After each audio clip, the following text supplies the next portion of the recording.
你覺唔覺？無論零售業幾差都好，夾公仔鋪永遠都係越開越多。當啲人軟對抗唱衰香港經濟嗰陣，夾公仔鋪已經用軟實力反駁，將大量嘅空置鋪位轉化成說好香港故事嘅窗口。由最底層嘅街頭割韭菜到最高層嘅跨國犯罪。今日我哋分開4個等級、12個手法，睇清楚呢盤合法犯罪嘅生意。基本生意模式：夾公仔鋪賺緊你嘅錢？唔係。場主會蝕死？唔係。佢哋做緊嘅係具有香港特色嘅劏房生意。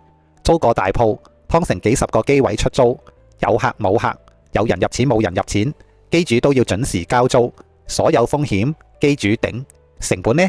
零人工、零庫存，死角鋪位短期租約，極簡單嘅裝修，隨時都走得，風險轉嫁，成本極低，呢盤生意唔易輸。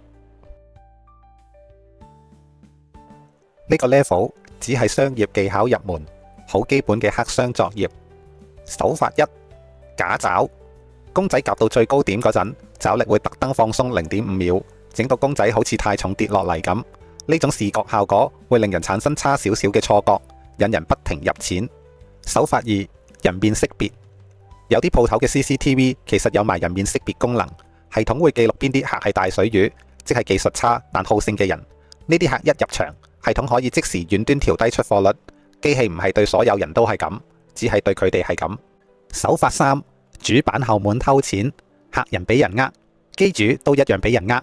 機主買返嚟部機，程式已經預設咗每入10次錢就私下扣起1次，唔會顯示喺佢報表嗰度。機主以為生意難做，其實啲錢一早俾場主偷走咗。當普通嘅黑箱手法賺唔夠，夾公仔鋪就會演變成非法物資同資金嘅中轉站。手法4：地下博彩有啲機唔放公仔，放密碼盲盒，客人夾中之後影張相俾機主，佢就會即刻轉錢過數，全程冇現金、冇證據、冇人證，警察好難檢控。一間24小時嘅無人賭場就咁匿藏響社區入邊。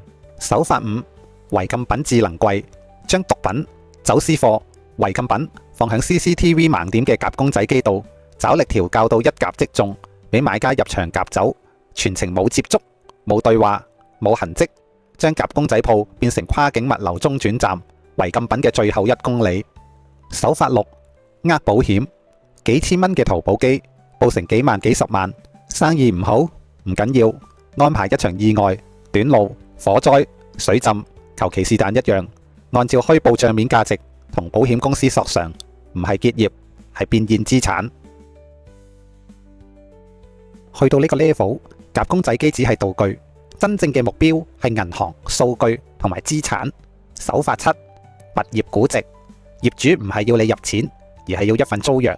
開間夾公仔鋪做關聯公司，自己同自己簽份高過市價嘅假租約，每個月蝕錢都冇咩所謂，因為只要份租約存在，銀行估價就唔會跌，業主就可以從案套現幾百萬。夾公仔鋪係咩？係掛羊頭賣狗肉嘅遮醜布。手法8：數據漁利夾公仔鋪賺緊2樣嘢，租金同埋你嘅數據。當客人掃 QR code 嗰一刻，數據已經上傳，邊區人幾點出現，賭癮有幾大。場主將呢份名單賣俾詐騙集團，集團唔使投放廣告，唔使測試素材，唔使 cold call， 已經揾到好多優質目標顧客，篩選、獲客、轉化、變現。夾公仔鋪就係詐騙集團嘅 marketing 部門。手法9：版權勒索陷阱勢力人士會特登喺批發市場流出高仿公仔，引誘細機主買入。啲貨一放入機，所謂嘅版權代理人就會帶埋法律文件上門，甚至夾雜地下勢力施壓，勒索幾十萬嘅私了費。場主根本唔使動粗，就可以將個場重新洗牌，維持絕對管治。最高等級嘅運作已經同跨國犯罪集團，甚至係 KK 園區深度綁定。手法10：雲端洗黑錢夾公仔鋪只係一個掩護，詐騙集團整 App 吸引全球玩家用加密幣入金，機台喺香港同步運作，產生真實嘅交易記錄，透過跨境娛樂服務費嘅名義，將海外不法黑金轉化成合法嘅營運收入，注入香港銀行體系，完成資產轉移。手法11：高科技逃稅將只值幾蚊嘅公仔透過關聯公司用幾十蚊成交報稅，呢種高買低賣嘅操作令到夾公仔鋪響賬面上永遠蝕錢。場主就可以用呢啲死數去抵消其他暴利生意嘅利潤，用全球稅務優化，將逃稅變成一種合法嘅數字遊戲。手法12：犯罪工業鏈。